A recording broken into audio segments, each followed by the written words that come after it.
Kirk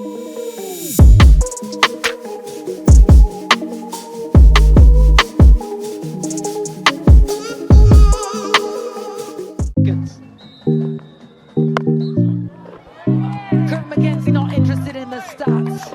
Ran all the way down and it's come right on top the commentary box for a hero maximum. Massive. And it brings up the 50 for the Jamaica Tallawahs. He's finally latched onto one. He's been on the cusp of something like this. And look at that reaction. He knew immediately. Hi guys, welcome to the Sports Latte, and it's your host Janae Robinson. Now, this is episode 4 of season 2, and we'll be talking to an athlete from a different sport, not track and field, something different. We're just incorporating all sports into the Sports Latte. I hope you guys enjoy this interview as we get to see the athlete's perspective on how they've impacted the industry and how the industry has impacted them. So today we welcome Kirk Mckenzie, someone who has a lot of accolades in cricket. Um, he has represented and captained the youth Jamaican team under 15, under 17, and under 19. He's also played with is the West Indies, I think. Right? 19. Yes, West Indies under 19, and recently represented Jamaica in the yes. So let's welcome Kirk. Oh, by the way, guys, he also used to attend Exeter High School and played cricket there. And don't know if you guys know that the field at Exeter is called Courtney Walsh, and Courtney Walsh was also a great cricketer. So he literally grew up in perfect circumstances to cater to the sport that he's doing. So let's welcome Kirk Mckenzie. Thank you. Thank you. So, Kirk, let's tell the people, let's tell the Sports Latte family and the viewers, who are you? Tell us a little bit about who are you. Well, Kirk is a very calm, chill person. Doesn't really talk much. He's very easy going and normal like this. Nothing special about Kirk. So, you started cricket. Most people, when they hear about sports, it's usually football, track, basketball. Cricket is more of a Caribbean thing, Yeah. Indian type of thing. It's not really a sport that we talk about. So why did you pick cricket? Or how did you find the talent, or know that you had it? Well, growing up, that was the only thing I knew. My father started teaching me about cricket from about 6. So that was the only sport I knew how to play growing up. Didn't know anything else. And seeing that you basically were born into it, you decided to take it up professionally or take it Yeah. serious. So going through the stages, primary school, high school, did you play cricket in any of those? My primary school didn't play cricket at all. So for me, those years I was just training by myself, training my father really. When I started joining the first round, that's when I really started to play really competitive cricket. Okay. And at Excelsior, you would have been one of the very few cricketers that were that talented and decided to take it up professionally and see if you could represent the country. Am I right? Yeah, we had a couple. Me and another guy named Raven. We were playing right up to the ranks under 15 come up. But I would say I was the one that really got the chance and exposure, and I just took it serious from then, knowing that I was going to get a chance. Okay, so we hear about Olympics, we hear about World Cup. Tell us about representing the country in cricket. How was that experience? Um, for me, my first time presenting the country was exciting. I was 12 years old at the time. I was the youngest person part of the team, so I didn't really know much.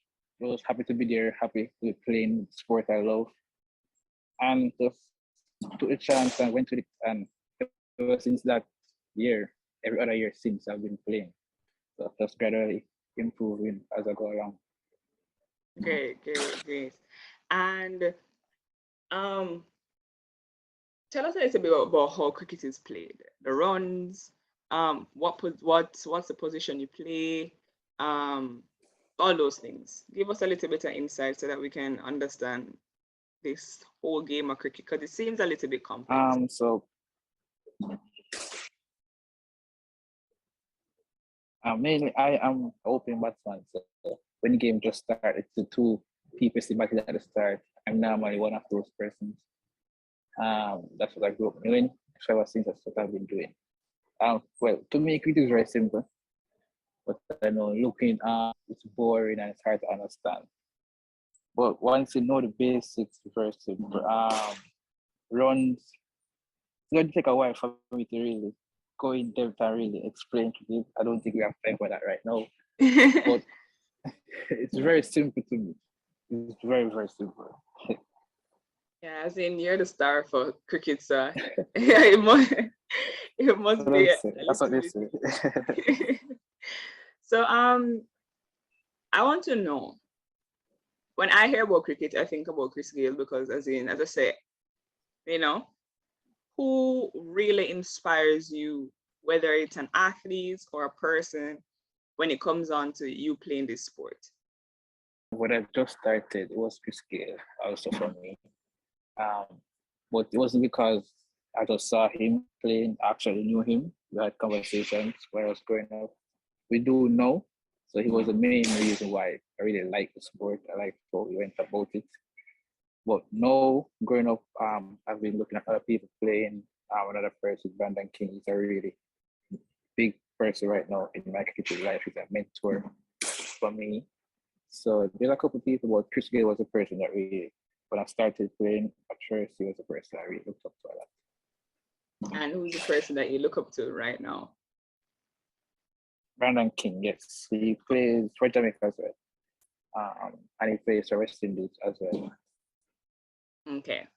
Um, I would like to know during your whole career, um, you had mentioned in your accolades that you represented and captained the team. How was that experience of such a big responsibility to captain a team that's representing Jamaica, even though you guys would have been youth at the time? For me, well, the first time I did it, it was just a learning experience for me. Um, Knowing that it felt like I had the whole Jamaica on my back at just 14 years old. So for me, it was a lot at first, but I got used to it because from school I've been captaining a school team, so I just got used to it and just approach it like any normal game. But it was Yeah. big at first. Yeah, and then after a while, I suppose it got a little bit easier and you're able to manage captaining a team of young men. Yeah, it was that easy. I would just know that you have to focus on yourself. You can't really play for everybody else. You do what you have to do and hope that the others carry the weight. And that's the only thing you can really hope for. Okay, so now that we have a little bit of back history on who Kirk Mckenzie is, tell us a little bit about have you experienced any injuries, any low points in your career so far, and how have you recovered from it? Yeah, lots of injuries. Still with lower back pain. Right now I'm dealing with shoulder injury. I have hamstring niggles, and then so for me, taking care of my body is really important. I have to be seen a physio regularly. My lowest point, I think last year when I thought I was going to play CPL and I didn't play. I think that was a very low point for me. I didn't play in cricket for a year. That was Yeah, a very, very low point for me. yeah. And what are your means of motivation in terms of how did you rise from that? Because you said that you recently played in the EPL. So how did you get back on your feet to even start playing or have the motivation? Um, my family was a big part of that. My father really encouraged me. throughout the whole time. An agent, a mentor as well, Brandon. After conversations with them, I just told me I just stay strong and time will come, and when the time comes, make sure you make use of the time you can pay. So those conversations really help me a lot. Yeah. And where do you see yourself in cricket going forward? How much more accolades do you see yourself gaining? How long do you see yourself playing the sport? I'm sure it's something that you want to do professionally at this point. So tell us a little bit about where you see yourself. Well, I want to play as long as possible. If it means up to 50, I'll play up to 50. It doesn't really matter to me. But I just want to leave an impact because I know there's younger guys watching me and they look up to me. So I want to like play. I know that leave an impact, knowing that they will look at it and say, okay, I want to achieve that as well. That's something I want to do as well. So I'm just really playing to leave an impact on the sport. Yeah. And I'm sure that that impact is not just on people, but for the country as well, for people to, just like how you refer Chris Gayle to cricket, I'm sure you want people to refer Kirk Mckenzie to cricket. Now, if you had a choice to choose any other sport, what sport would you play?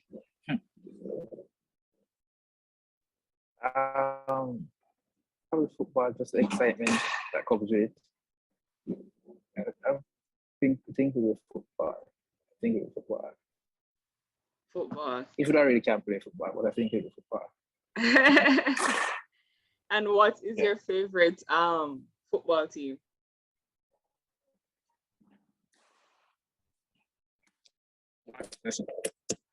Repeat.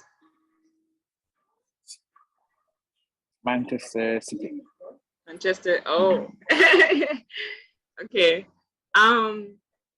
So we'll talk a little bit about cricket. We've seen where your headspace is. If there's one thing that you could change about cricket in Jamaica, what would it be?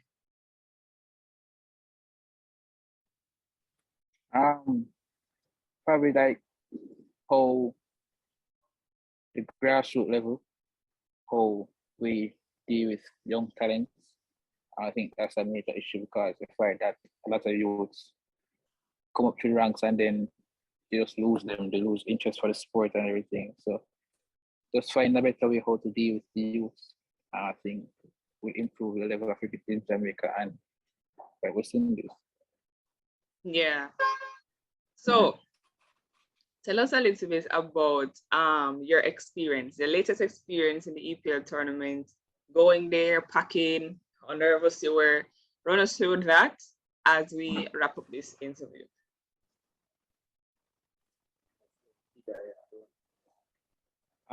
For me, going there, I was really nervous at the start because it didn't feel so real yet. But when I landed there and started to train, then everything caught up to me.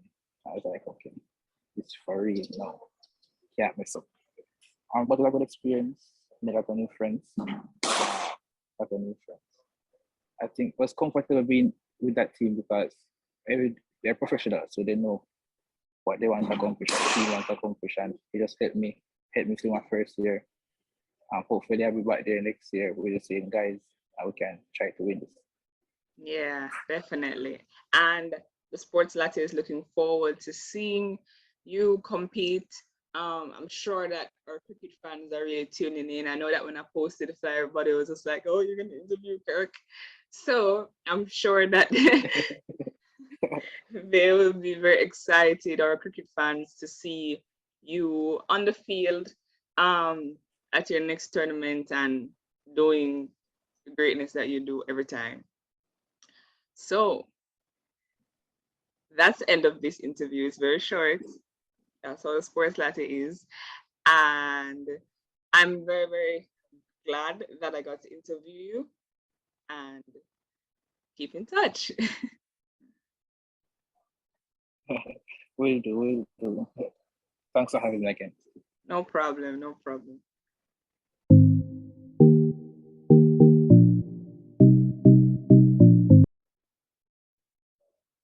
Hey guys, welcome to the Sports Latte bonus feature, and we are back with cricketer Kirk Mckenzie. So today we're going to be playing this or that, a common game played on the Sports Latte, where we ask the athlete to choose between one thing or the other, and let's see what Kirk will say. So question number one, it's going to be like 5 questions. Would you choose Chris Gale or Brandon King? Uh, it's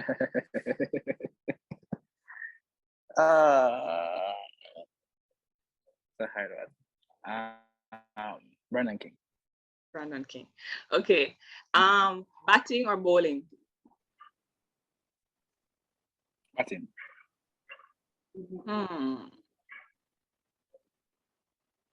Playing for the West Indies or playing for a team like India? West Indies all the time.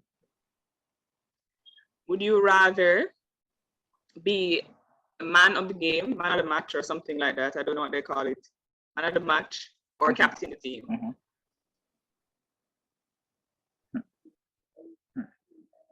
Man of the match. And man of the match.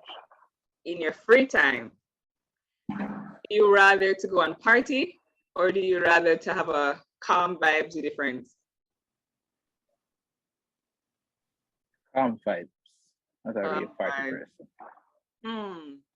wonder if the people that say calm vibes really enjoy calm vibes, or they're just saying that because it's an interview. Calm vibe. I don't really party there. Okay, no problem. Thank you so much, Kurt, for talking to this person today. It means a lot. And guys, like, share, comment, subscribe, and check out Kirk Mckenzie at breeze.km_ on Instagram for anything that you want to know in cricket or keep updated as it relates to him. And yes, check it. I hope you guys enjoyed this interview. So see you later and see you on the next episode of the Sports Latte. Bye, guys.